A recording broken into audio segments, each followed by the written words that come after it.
Bonjour Emmanuel. Bonjour Salima. Emmanuel, nous te recevons aujourd'hui parce que tu as racheté une entreprise récemment. Est-ce que tu peux nous dire un petit peu en quelques mots, tu as rencontré, on t'a présenté, qu'est-ce qui s'est passé ? Alors déjà, c'est une entreprise de toiture, donc je fais de la couverture, je fais des couvertures des toitures. Et je cherchais depuis pas mal de temps et je me suis dit que c'était intéressant d'aller vers un secteur qui existait, les marchés fonctionnaient toujours même en temps de crise et qui n'était pas délocalisable. Donc il y avait l'agroalimentaire ou le logement et donc j'ai choisi le bâtiment. On a toujours besoin de s'abriter. Tout à fait. Et en Belgique plus qu'ailleurs, certainement avec la belle pluie qui nous arrose. Ou avec la chaleur, parce que isoler son toit, c'est aussi très important. C'est vrai. Alors, on imagine qu'un projet comme celui-là demande quand même un peu de temps. Ça t'a pris combien de temps finalement pour réaliser la reprise ?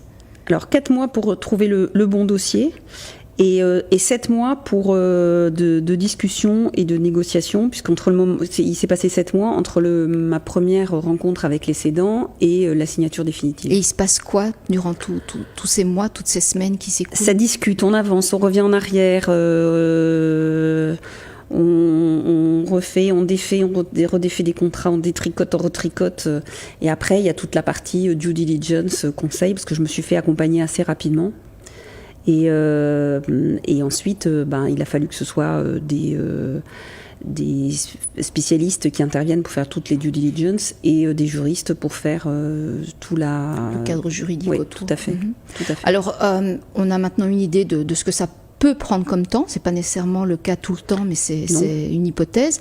Et puis en termes de coûts, parce que le temps c'est de l'argent. Qu'est-ce que ça coûte finalement une reprise ? Quels sont les postes clés ? Beaucoup d'énergie et beaucoup de patience. Okay, et après, il y a le prix de l'entreprise elle-même, des actions, et après il y a tout le prix de l'accompagnement, de tout ce qui est consultance. Moi, je pense que c'est des choses qui sont pas à négliger parce que c'est important. Après, on décide ou pas de faire ou de pas faire, mais néanmoins, c'est indispensable. Mieux vaut prévenir que guérir. Tout à fait. Aujourd'hui, tu es seule maître à bord Non, je suis associée avec un des fils qui était déjà dans l'entreprise, qui est le directeur technique. Et donc, il y a énormément d'échanges entre nous. Et c'est moi qui ai demandé, en fait, à ce qu'on soit associés. Et finalement, c'était un bon truc parce que ça rassurait les cédants aussi. D'accord. Sur ma volonté de pérenniser la structure familiale. Ok. C'est une complémentarité, finalement, de compétences Tout à fait. que la tienne et la sienne. Tout à fait. Donc, il y a énormément d'échanges entre nous. Et c'est vrai que de toute façon, moi, je n'avais pas les compétences techniques pour assurer la direction de la société. Écoute, bravo pour ce projet. Merci. Félicitations, je te connais depuis quelques années et je suis ravie d'entendre que tu as enfin passé le cap de la reprise. Merci. Bravo. Au revoir.